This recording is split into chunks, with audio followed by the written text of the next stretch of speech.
This story is about the scars left behind by the games men and women play. Some scars fade with time, others settle quietly beneath the skin, invisible but permanent, shaping how we love, how we trust, and how we survive. This story lives in those scars.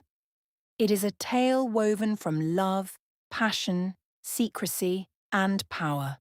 A quiet war fought in bedrooms, across phone calls, in whispered promises and silent betrayals. It is about the cycle, how men's games give birth to women's games, how innocence becomes calculation, how pain mutates into power, and how power, more often than anyone admits, circles back into pain again. They call it love. They dress it up beautifully, wrapping it in promises, soft laughter, late-night conversations, and dreams of forever. The kind of forever people speak about under dim lights, when the world feels small and the future feels certain. But scratch the surface and something else appears. Love, in its most dangerous form, is a game. Men play it with confidence, the quiet arrogance of hunters who believe they understand the terrain. Their lies are rarely loud. They are subtle, tucked neatly into late-night phone calls and delayed replies, hidden behind charming smiles and expensive cologne that lingers in the air long after they leave the room. Half-truths become their language. Promises become their currency. They tell themselves they are clever, masters of manipulation, architects of illusion, hunters of lonely hearts. Each conquest becomes a trophy they carry silently in their memory, proof of their control, evidence of their power. But women play the game too, just differently.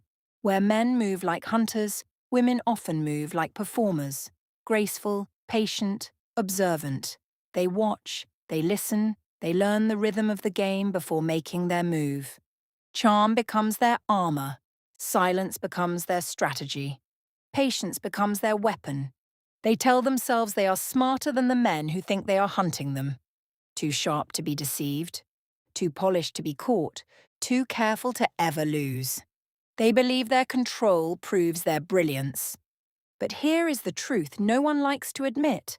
Neither side is as smart as they believe, because in this game, no one truly wins. The only thing that remains when the dust settles are the scars. And the truth? The truth always depends on who is telling the story. Her voice was quiet when she told it, not weak, just tired. The kind of tired that lives behind the eyes of someone who has spent years carrying a life that was never supposed to be theirs alone. She sat by the window as she spoke, the pale afternoon light spilling across the room and catching the small lines that hardship had carved gently into her face. Outside, the distant noise of the city moved on, as if nothing had happened. Cars passing, people laughing somewhere far below. Inside, her story unfolded slowly. He promised me forever. She let the words hang in the air for a moment, as if even now they tasted strange in her mouth. I believed him, so much that I gave him everything.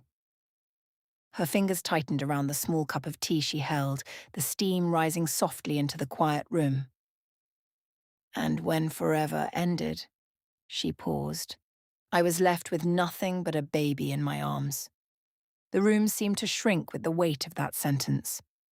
My parents turned their backs on me, she continued, her voice steady but hollow around the edges.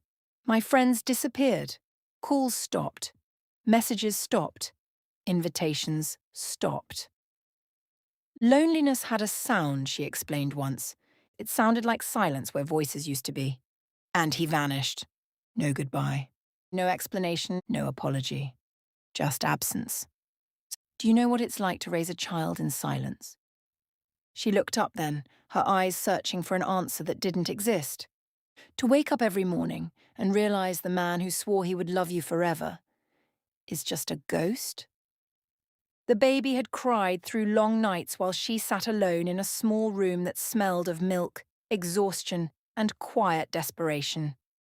Bills stacked up, sleep disappeared, hope thinned, and slowly, Painfully, something inside her began to change. "That was the day I learned something," she said softly. Her voice no longer trembled. "That the game was never about love." She leaned back in her chair, her eyes hard now, the softness replaced by something colder, something sharper. It was about survival.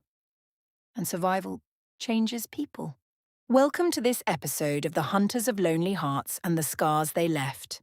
This is not a love story. This is not a romance.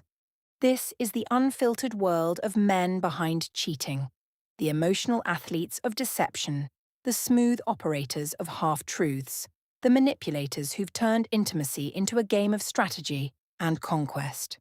For these tactical, cagey young men, cheating isn't a moral dilemma. It's an Olympic competition, a World Cup of deceit, a challenge to conquer. In their eyes, the winners are crowned not by love, but by body counts. These men are masters of the mind game. They've perfected the art of letting their partner shoulder the emotional labor while they show up just enough to play the role of the man who's there for you. But while one woman carries the weight of their presence, they're already scanning the horizon for their next lonely prey. They even have a coded language for it, inside jokes and phrases that turn manipulation into entertainment. For them, it's not about connection. It's about conquest. Stay tuned for the next episode, The Hunters of Lonely Hearts and the Scars They Left Behind. Here, love is not the prize. Satisfaction is. Like the men in this story, there's a circle of women who share stories, swap tactics, laugh at men's gullibility. They celebrate their wins, securing financial support, juggling multiple men, outmaneuvering the so-called players. To them, the game is survival and leverage, sometimes even revenge. To be continued.